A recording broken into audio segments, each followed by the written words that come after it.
الحمد لله رب العالمين، الصلاة والسلام على أشرف المرسلين وعلى آله وصحبه أجمعين، أما بعد. قال الله تعالى في كلامه العزيز: أعوذ بالله من الشيطان الرجيم، بسم الله الرحمن الرحيم. لإيلاف قريش إيلافهم رحلة الشتاء والصيف فليعبدوا رب هذا البيت الذي أطعمهم من جوع وآمنهم من خوف.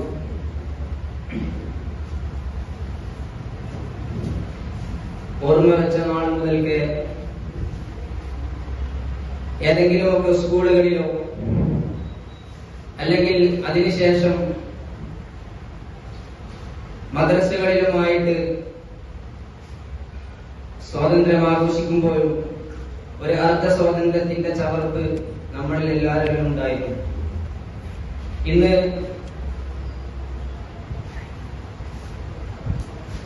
സ്വാതന്ത്ര്യത്തിന്റെ ഒരുപാട് ചരിത്രങ്ങൾ ഉറങ്ങുന്ന ഒരു മണ്ണിൽ, ദാറുൽ ഉലൂമിന്റെ മണ്ണിൽ, നമ്മുടെ ആദ്യത്തെ ആര്യമായതിനു ശേഷം ഭാര്യമായതിനു ശേഷം ആദ്യമായിട്ട് ഒരു സ്വാതന്ത്ര്യ ആഘോഷത്തിലേക്ക് നമ്മൾ അടുക്കുകയാണ്. അതിനെ തുടർന്നുള്ള ഒരു സാമാജിക വേദിയിലാണ് നമ്മൾ ഓരോരുത്തരും ഒരുമിച്ച് കൂടിയത്. അല്ലാഹു സുബ്ഹാനഹു വ തആല നമ്മുടെ ഒരുമിച്ച് കൂടലിനെ പരിപൂർണമായി കബൂലാക്കട്ടെ. നാളെ അവന്റെ ജന്നാത്തുൽ ഫിർദൗസിൽ അല്ലാഹു സുബ്ഹാനഹു വ തആല ഇതുപോലെ ഒരുമിച്ച് കൂടാൻ ഭാഗ്യം നൽകി അനുഗ്രഹിക്കട്ടെ. അത്യുദാരനായ അല്ലാഹുവിന്റെ ഉദാരത അതിന്റെ സകല അതിർവരമ്പുകളും ഭേദിച്ച് മനുഷ്യരായ നമ്മുടെ മേൽ അനുഗ്രഹങ്ങളുടെ പേമാരിയായിട്ട് വർഷിച്ചുകൊണ്ടേയിരിക്കുകയാണ്.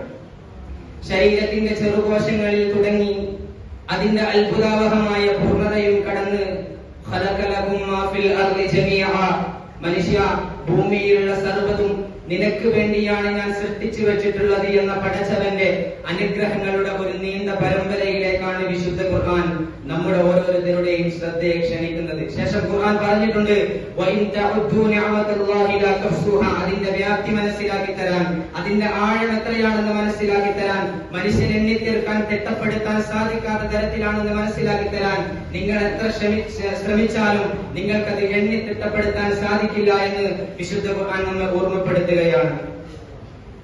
പ്രത്യേകിച്ച് നമ്മളാകുന്ന ഉലമാ സമൂഹം, അഹ്ലുൽ ഖുർആൻ വഖാസതു, ആരാണ് അല്ലാഹുവിന്റെ അടുപ്പക്കാരെന്ന് ചോദിച്ചപ്പോൾ ഖുർആൻ പഠിക്കുന്നവർ അവന്റെ അടുപ്പക്കാരാണ് എന്ന് വ്യക്തമായി നബി സല്ലല്ലാഹു അലൈഹി വസല്ലം ഹദീസുകളിലൂടെ പഠിപ്പിച്ചിട്ടുണ്ട്. മാത്രമല്ല അർ-റഹ്മാൻ അല്ലമൽ ഖുർആൻ ഖലഖൽ ഇൻസാൻ അല്ലമഹുൽ ബയാൻ, ഖലഖൽ ഇൻസാൻ അല്ലമഹുൽ ബയാനിന് മുമ്പ് പടച്ചവൻ പറഞ്ഞു വെച്ചത് അല്ലാഹുവിന്റെ ഏറ്റവും വലിയ കാരുണ്യം എന്താണ് എന്ന് അല്ലമൽ ഖുർആൻ, ഖുർആൻ പഠിപ്പിച്ചത്, ഖുർആനിന്റെ വക്താക്കളാക്കിയത്, അത് ഏറ്റവും വലിയ അനുഗ്രഹമായിട്ട് വിശുദ്ധ ഖുർആൻ നമ്മെ ഓർമ്മപ്പെടുത്തുകയാണ്. അതുകൊണ്ട് നമ്മളേറെ ശ്രദ്ധയോടെ ശ്രമിക്കേണ്ട മറ്റൊരു വിശുദ്ധ ഖുർആനിന്റെ വാക്കുകൂടി ഓർമ്മപ്പെടുത്തുകയാണ്.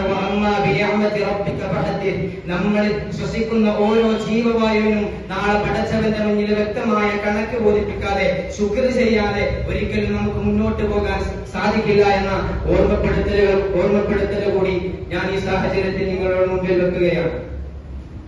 മാത്രമല്ല നബി സല്ലല്ലാഹു അലൈഹി വസല്ലമയുടെ അനുയായികൾ എന്ന നിലക്ക് കാലിൽ നീര് കെട്ടും വിധം നിന്ന് നമസ്കരിച്ച നബി സല്ലല്ലാഹു അലൈഹി വസല്ലമയോട്, എന്തിനാണ് നബിയെ താങ്കൾ ഇങ്ങനെ കഷ്ടപ്പെടുന്നത്? താങ്കൾക്ക് സ്വർഗം കൊണ്ട് സന്തോഷ വാർത്ത അറിയിക്കപ്പെട്ടവനാണ്, ഈ ഭൂമി തന്നെ പടച്ചത് നിങ്ങൾക്ക് വേണ്ടിയാണ് നബി എന്ന് ചോദിച്ചപ്പോ നബി തങ്ങളെ തിരിച്ചു പറഞ്ഞ ഒരു വാക്കുണ്ട്, അഫലാ അകൂനു അബ്ദൻ ശകൂറ, ഞാനൊരു നന്ദിയുള്ള ദാസനാകണ്ടേ എന്ന ആ ഒരു മറുചോദ്യം അത് ചരിത്രത്താളുകളിൽ നിന്നും രേഖപ്പെടുത്തിയിരിക്കുകയാണ്. അതുകൊണ്ട് നമ്മൾ ഏറ്റവും നന്ദിയുള്ള ദാസന്മാരായി മാറേണ്ടതുണ്ട്. അള്ളാഹുവിന്റെ അനുഗ്രഹങ്ങളെ തിട്ടപ്പെടുത്താൻ സാധിക്കില്ല. പക്ഷേ വിശുദ്ധ ഖുർആനിന്റെ വാക്കുകളിൽ മക്കക്കാർക്ക് അള്ളാഹു കനിഞ്ഞു നൽകിയ അനുഗ്രഹങ്ങളെ സംബന്ധിച്ച് പറയുന്നിടത്ത് ഒരു വചനം പറയുന്നുണ്ട്, വആമനഹും മിൻ ഖൗഫ്. അതെ, നിർഭയത്വം എന്ന മഹാ അനുഗ്രഹത്തെ കുറിച്ചാണ് ഞാൻ പറഞ്ഞു വരുന്നത്. നിർഭയത്വം മഹാ അനുഗ്രഹമാണ്. ഇന്ന് ജീവിച്ചിരിക്കുന്ന ഗസ, ജീവക്ഷമമായി പോയ ഗസ, അതുപോലെ തന്നെ ഒരു ഉക്രൈൻ പോലുള്ള രാഷ്ട്രങ്ങളൊക്കെ നമ്മുടെ മുമ്പിൽ ജീവിക്കുന്ന ഉദാഹരണങ്ങളായിട്ട് നിലകൊള്ളുകയാണ്. വെടിക്കോപ്പുകളാണ് അവിടുത്തെ പുലരികളെ വരവേൽക്കുന്നത്. നമ്മൾ എത്ര സുന്ദരമായ സ്വച്ഛമായ ഒരു ജീവിതത്തിനാണ് ഈ ഭാരത ഭാരത മണ്ണിൽ നമ്മൾ സാക്ഷ്യം വഹിച്ചുകൊണ്ടിരിക്കുന്നത്. അതെ, നമുക്ക് സ്വാതന്ത്ര്യത്തിന്റെ സുന്ദരമായ ഒരു വാനം നമ്മുടെ മുന്നിൽ തെളിഞ്ഞു നിൽക്കുകയാണ്. അതിന് പിന്നിൽ പ്രവർത്തിച്ച ഒരുപാട് കരങ്ങളുണ്ട്. അവരുടെ ഓർമ്മകളിലേക്കായിരിക്കണം ഓരോ സ്വാതന്ത്ര്യ ദിനവും നമ്മളെ കൊണ്ടു ചെല്ലേണ്ടത്. അവരുടെ ജീവചരിത്രങ്ങളായിരിക്കണം നമുക്ക് ഉത്തേജനമാകേണ്ടത്, നമുക്ക് പാഠമാകേണ്ടത്. അവരുടെ വ്യക്തമായ രീതിയിലുള്ള അവരുടെ ജീവിത ചരിത്രം നമ്മൾ പഠിക്കേണ്ടതുണ്ട്. ചരിത്രങ്ങളെല്ലാം വികലമാക്കുന്ന ഒരു കാലമാണ്. The most effective way to destroy people, മനുഷ്യന്മാരെ നശിപ്പിക്കാൻ ഏറ്റവും എഫക്റ്റീവായ വഴി എന്താണെന്ന് ഒരു ദാർശനികൻ പറഞ്ഞു വെക്കുന്നത് obliterate their own history of understanding of history. ചരിത്രത്തെ കുറിച്ചുള്ള അവരുടെ ധാരണകളെ, അവരുടെ ചിന്തകളെ അത് വികലമാക്കുന്നിടത്താണ് ഒരു മനുഷ്യന്മാരെ, സമൂഹത്തെ ഓരോരുത്തരെയും നശിപ്പിക്കാൻ സാധിക്കുക എന്ന് ആ ദാർശനികൻ പറഞ്ഞു വെച്ചതിൽ അതിന്റെ ആഴം മനസ്സിലാക്കിയവർ നമുക്കെതിരെ കളിക്കുന്നുണ്ട്, നമുക്കെതിരെ പ്രവർത്തിക്കുന്നുണ്ട്. ചരിത്രങ്ങളെല്ലാം വികലമാക്കിക്കൊണ്ട് അവർ പ്രവർത്തിക്കുന്നുണ്ട് എന്നതാണ് യാഥാർത്ഥ്യം. എന്നാൽ സ്വാതന്ത്ര്യത്തിന്റെ ചരിത്രം എന്താണ്? മതവിഭാഗങ്ങളോ അതുപോലെ തന്നെ മറ്റു യാതൊരു ചിന്തകളുമില്ലാതെ ഇന്ത്യ എന്ന ഒരൊറ്റ വികാരത്തിന് വേണ്ടി സ്വാതന്ത്ര്യം തന്നെ അമൃതം, സ്വാതന്ത്ര്യം തന്നെ ജീവിതം, ഭാരതന്റെ മാനികൾക്ക് മൃതിയേക്കാൾ ഭയാനകമതെ മരണത്തെക്കാൾ ഭയാനകമായിട്ട് ഭാരതത്തെ സ്വാതന്ത്ര്യമില്ലാത്ത അവസ്ഥയെ കണ്ടവർ അവർ സ്വാതന്ത്ര്യത്തിന് വേണ്ടി പോരാടി അവരുടെ അഭിമാനബോധം നമ്മളെ അപമാനകരമായ ജീവിതത്തിൽ നിന്ന് രക്ഷിച്ചു. ആ ഒരു ബോധമാണ് നമ്മൾക്കും വേണ്ടത്. നമ്മുടെ വരും തലമുറയ്ക്ക് അഭിമാനത്തോടെ ജീവിക്കാൻ, നമ്മളെ അഭിമാനത്തോടെ ഓർക്കാൻ അവർക്കും വേണ്ടത് അതേ സുന്ദരമായ ഒരു ഇന്ത്യയെ കുറിച്ചുള്ള ഓർമ്മകളാണ്. ചരിത്രത്തിൽ നമ്മുടെയൊക്കെ രക്തം തുളുമ്പുന്ന തരത്തിലുള്ള ചരിത്ര സ്മരണകളാണ് നമ്മുടെ ചരിത്രകാരന്മാർ അതുപോലെ തന്നെ മറ്റുള്ളവരുമൊക്കെ രേഖപ്പെടുത്തിയിട്ടുള്ളത്. അതുകൊണ്ട് ചരിത്രങ്ങളെ ശരിയായ രീതിയിൽ നമ്മൾ പരിശോധിക്കുക, അത് മനസ്സിലാക്കി കൊടുക്കുക, ഉമ്മത്തിന് മനസ്സിലാക്കി കൊടുക്കുക. അതാണ് നമ്മൾ ചെയ്യേണ്ട ഏറ്റവും ഉത്തമമായ ഒരു വഴി. നമ്മൾ ചെയ്യേണ്ടതിന് എതിരായിട്ട് നമ്മൾ പ്രവർത്തിക്കേണ്ട ഏറ്റവും ശരിയായ കാര്യം നമ്മൾ ശരിയായ രീതിയിൽ ചരിത്രങ്ങൾ പഠിക്കുകയും തെറ്റായ ധാരണയിൽ ചരിത്രങ്ങളെ മനസ്സിലാക്കി വെച്ചവർക്ക് അത് ശരിയായ രീതിയിൽ പഠിപ്പിച്ചു കൊടുക്കുകയും വേണം. ഇന്ന് വർത്തമാന ഇന്ത്യയുടെ അവസ്ഥ എന്താണ് നമ്മൾ മനസ്സിലാക്കേണ്ട ഒരു യാഥാർത്ഥ്യമാണ്. വലിയ ലക്ഷ്യം വെച്ചുകൊണ്ട് അവർ പ്രവർത്തിക്കുകയാണ്.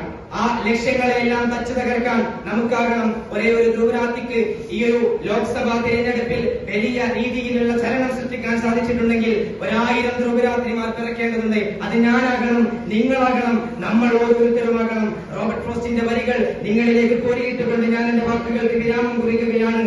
The woods are lovely, dark and deep. I have promises to keep before I go to sleep.